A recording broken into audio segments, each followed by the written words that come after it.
Radio Publique Africaine.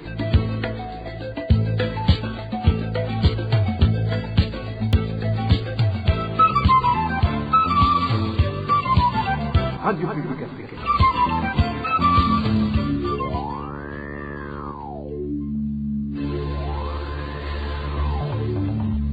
C'est le moment de suivre le journal parlé en français. À la présentation, Josiane Mouzaneza.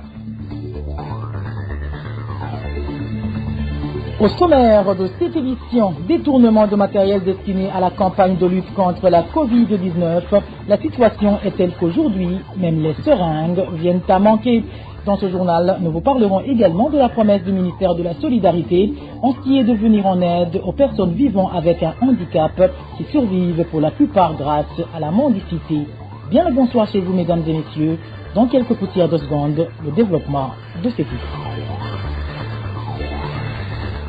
Rebonsoir. Ouvrons ce journal par cette page Droits de l'homme où la coalition burundaise des défenseurs des droits humains déplore des représailles sans cesse croissantes contre les défenseurs des droits humains au Burundi. Pour le CBDDH, les auteurs de ces représailles sont parmi les forces de sécurité et plus particulièrement le service national de renseignement appuyé par les miliciens Imbonerakure. Le point avec Eloge Kwizera. Dans son bulletin trimestriel Umwidegembyo numéro 2, la coalition burundaise de défenseurs des droits humains CBDDH indique qu'avec la radiation illégale d'aussi des principales organisations de la société civile burundaise, le 19 octobre et le 21 décembre 2016, les forces de sécurité et plus particulièrement le service national de renseignement appuyé par les milices Imbonerakure ont lancé une véritable chasse à l'homme contre les membres et anciens employés de ces organisations qui étaient encore dans le pays. C'est une situation qui, selon la CBDDH, a provoqué un second mouvement d'exil massif vers l'extérieur du pays. Malheur à ceux qui n'ont pas eu le réflexe de fuir, déclare la CBDDH dans son bulletin trimestriel Umwidegembyo numéro 2. Ils ont été mis en prison et ont subi toutes sortes de harcèlement. Le bulletin cite, entre autres, Germain Rukuki et Nestor Nibitanga en 2017 et par après Maître Tony Germain en octobre 2020 jusqu'à la suspension de l'association pour la protection des droits de l'homme et des personnes détenues à PRODH. Maître Tony Germain représentait cette organisation en province Kayanza. Ce sont de ces représailles qui sont prêts de finir selon la CBDDH. Cette organisation révèle qu'elle dispose des informations qui font état d'une surveillance acharnée contre les anciens membres des organisations de la société civile qui travaillent à partir de l'exil et contre des organisations opérant au Burundi mais qui ne sont pas inféodées au parti au pouvoir. Les responsables de certaines organisations de la société civile déclarent à CBDDH font objet de convocations intempestives suivies de longues séances d'interrogatoire par les responsables du ministère de l'Intérieur. La coalition CBDDH signale qu'au Burundi, les libertés qui sous-tendent un espace civique ouvert sont garanties par la Constitution en 16 articles 31, 32 et 36, il s'agit de la liberté d'expression, la liberté de réunion et la liberté d'association. Eloge Kwizera. De la page Droits de l'homme, passons à la page Santé pour vous parler de la carence ces derniers jours de seringues pour la vaccination de la Covid-19. Les agents affectés à ce secteur indiquent que le matériel destiné à la campagne de lutter contre cette pandémie est détourné au niveau du ministère de la Santé publique. Le reportage est signé Marie-Ange Ilakoz. Dans les lieux de vaccination contre la Covid-19, se manifeste le manque criant de seringues à utiliser dans cette opération. Comme l'indique notre source, il y a 3 jours que l'activité de vaccination est interrompue faute de seringues. Autre effet que révèle notre source consiste à des magouilles observées dans l'octroi de certificats de vaccination aux gens non vaccinés. Le stock est vide. Il y a une rupture depuis 3 jours, mais on n'en parle pas à haute voix. Même pour le lavage des mains, on ferme à midi ou midi et demi. Je connais des gens qui y sont rendus hier et on leur a dit de revenir lundi. Ce sont des magouilles. Il y a aussi des gens qui reçoivent des papiers qui attestent qu'ils se sont fait vacciner alors que c'est faux. Il Amidi paye tout simplement de l'argent. D'autres matériels destinés à la campagne de lutte contre la pandémie Covid-19 sont également détournés au niveau du ministère de la Santé publique, ajoute notre source. Tenez, ces vaccins sont stockés au PV et à l'INSP. Alors, peut-on expliquer comment le véhicule du ministre est garé à cet endroit jusqu'à 20h? Ce sont des stratégies manigancées dans le but de vendre ces vaccins, surtout chez les Congolais qui en ont besoin. En plus, ils veulent tout faire pour montrer que la population a peur de ces vaccins, donc qu'elle n'en a pas besoin. Les vaccins que le Burundi a bénéficié seraient vendus en RDC. Avez-vous oublié des conteneurs remplis de masques qui sont entrés au pays en pleine période de la Covid-19? Alors, où se trouvent actuellement ces masques? À ce sujet, la rédaction de l'RPA n'a pas pu joindre les autorités du ministère de la Santé publique. Marie-Ange Ilakoudi, en page éducation, le ministre de l'Éducation et de la Recherche scientifique annonce que les enseignants qui bénéficieront des recyclages n'auront pas de per diem. François Habzalimana qui déplore également le fait que certains enseignants ne sont pas suffisamment formés pour enseigner. Suivez.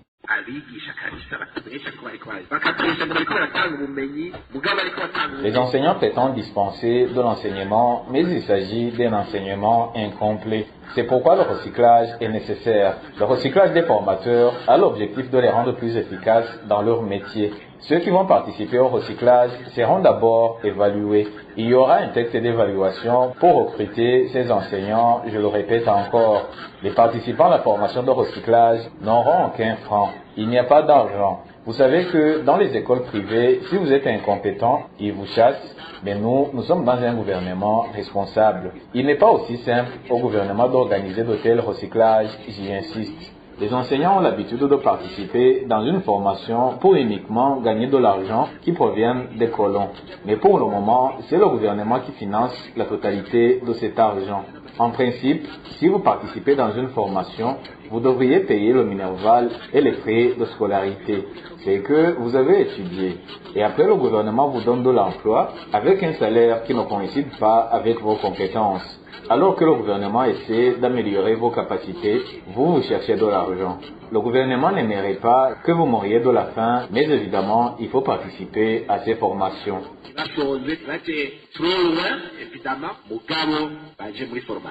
Et la réaction des enseignants n'a pas tardé. Ceux qui se sont confiés à la RPA s'insurgent contre cette déclaration de leur ministre. Ils estiment qu'il s'agit plutôt d'une stratégie visant à étouffer leurs revendications, notamment celle de l'harmonisation des salaires. Suivez.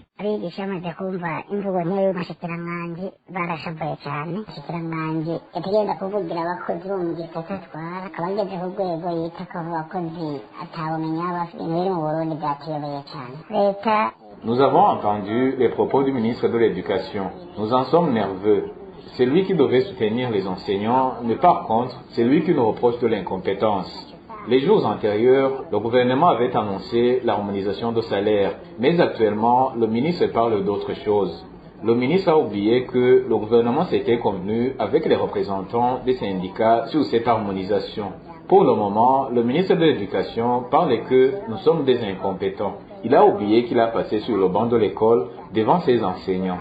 Depuis les années passées, nous faisions des recyclages et les enseignants en bénéficiaient de savon. Si un enseignant quitte son domicile pour passer quelques jours au recyclage, il pourrait peut-être accomplir d'autres projets de développement. Personne n'ignore la vie d'un enseignant. Si la vie du ministre est conditionnée par le budget du gouvernement, il oublie que les enseignants eux aussi aimeraient bénéficier de cette aisance. Vraiment, en tant que l'un des représentants des syndicats, je suis navré par les propos de ce ministre.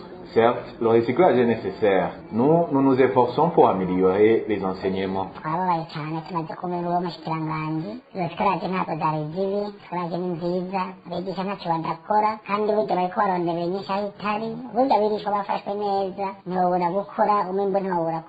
Vous saurez que ce recyclage sera suivi par 30 000 enseignants. Une courte pause et nous abordons la page gouvernance de ce journal.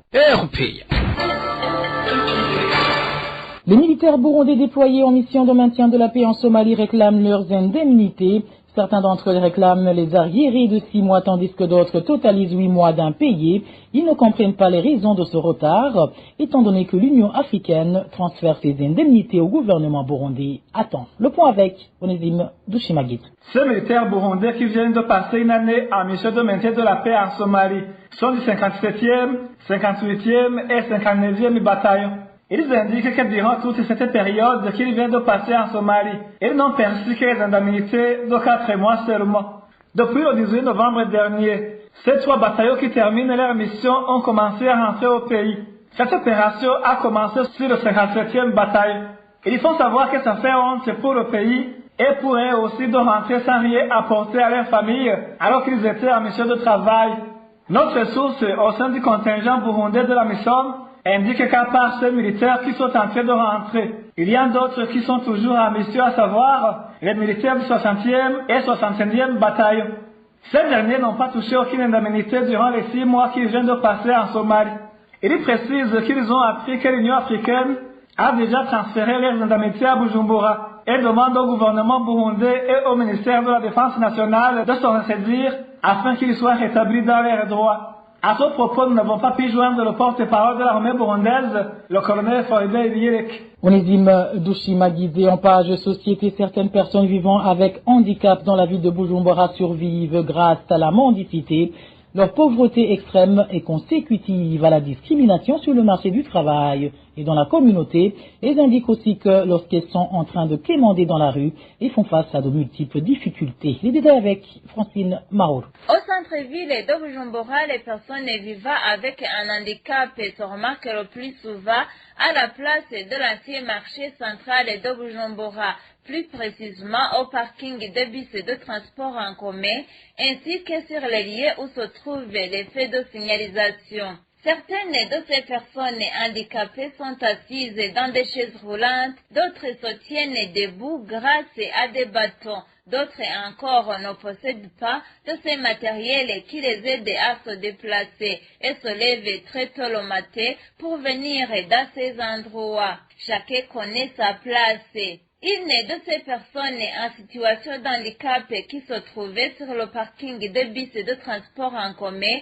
qui a voulu garder l'anonymat, nous a raconté que suite à leur handicap, elles sont discriminées lorsqu'ils vont demander de l'emploi et qu'il y a très peu d'endroits où ils peuvent décrocher l'emploi. Ainsi, à cause de la pauvreté, ils n'ont d'autre choix que de commander les passants. Les autres difficultés auxquelles ils font face sont quelquefois les véhicules les passent dessus, car leurs conducteurs ne les ont pas vus, surtout dans les parkings de bus et de transport en commun. Ils ont aussi des accidents sur les lieux de feux de signalisation, car ils vont mendier les personnes qui se trouvent dans les véhicules qui attendent le feu vert pour continuer la route. Ces personnes en situation d'handicap indiquent aussi qu'elles sont parfois malmenées par les policiers. Au moment où les différentes associations de personnes handicapées au Burundi affirment que cette catégorie de personnes est discriminée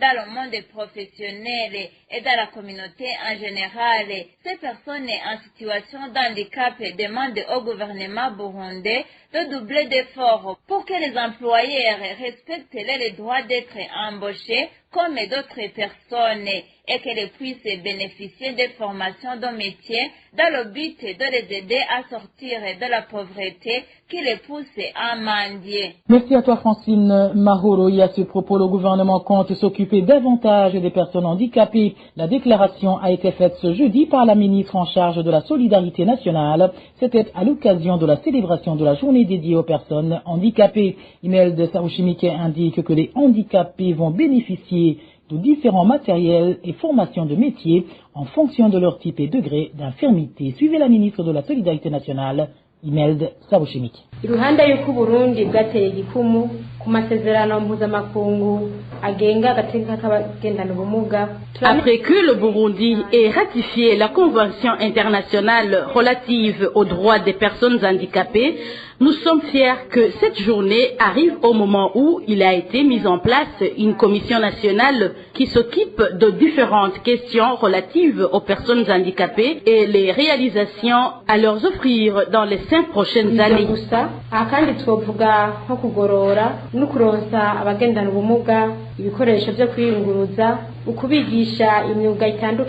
Il s'agit notamment des services de réadaptation et autres matériels de déplacement, des formations de métiers et rendre disponible le matériel adapté à ces formations, mais aussi appuyer financièrement les centres et associations des handicapés dans les projets d'autodéveloppement. Toutefois, des défis persistent compte tenu de l'effectif de personnes handicapées et de la variété de cas d'handicap.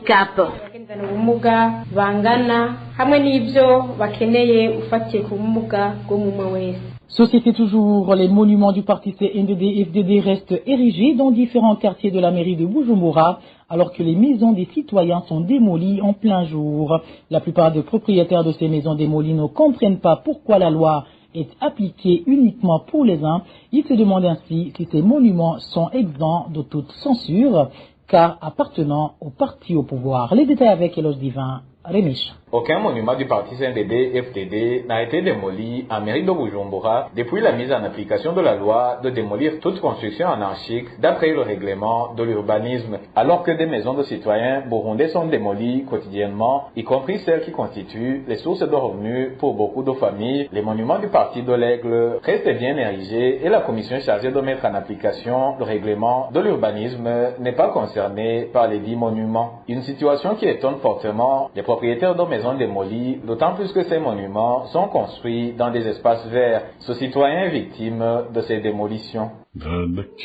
Aucun monument du CNDD-FDD n'a été démoli nulle part en mairie de Bujumbura. Ils ont été construits dans des espaces verts. Nous nous demandons comment ils démolissent nos maisons uniquement alors qu'elles sont face à face avec ces monuments qui sont épargnés. Les grognes sont multiples au sein de la population et c'est dommage. À Musaga, on les a obligés de démolir pour la 2e fois et c'est pareil pour les quartiers Mutakura et Kamenge. C'est vraiment honteux.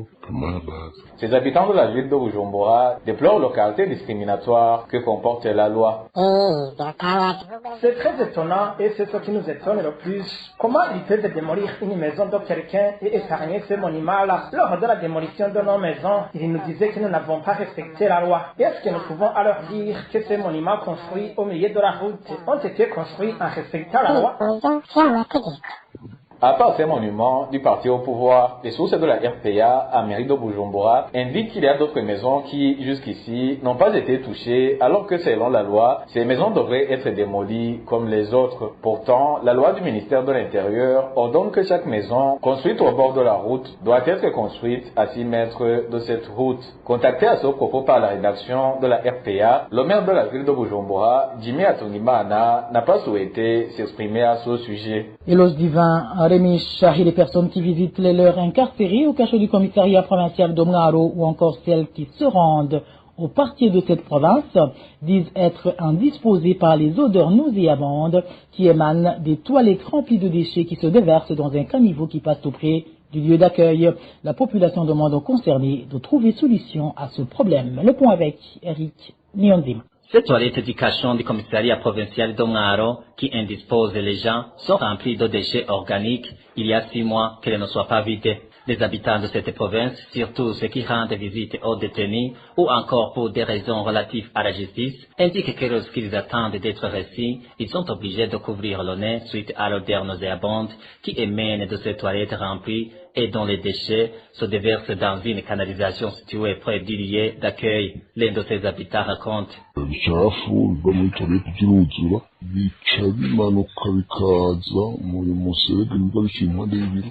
Il s'agit des déchets organiques qui débordent les toilettes et se déversent dans le caniveau. Ainsi, les zones usées dégagent une odeur désagréable qui gêne tout le monde qui est au parquet, que ce soit les gens qui visitent les détenus ou encore ceux qui se présentent au parquet pour des raisons maison de justice. Le problème de ces odeurs nauséabondes de la trine dure 6 mois. niga bacira urubanza bose bicwa n'umunuko ega kandi ibi bintu by'amatoralete mu gasho bimaze igihe kinini mu amezi yari hafi y'ezi gatandatu tubibonye. Cette canalisation d'eau déchets et eaux usées passe également devant certains bureaux des administratifs, dont celui du procureur auprès du parquet de Mwaro et de celui du gouverneur de Mwaro. Paradoxalement, toutes ces autorités ne réagissent point face à cette mauvaise odeur.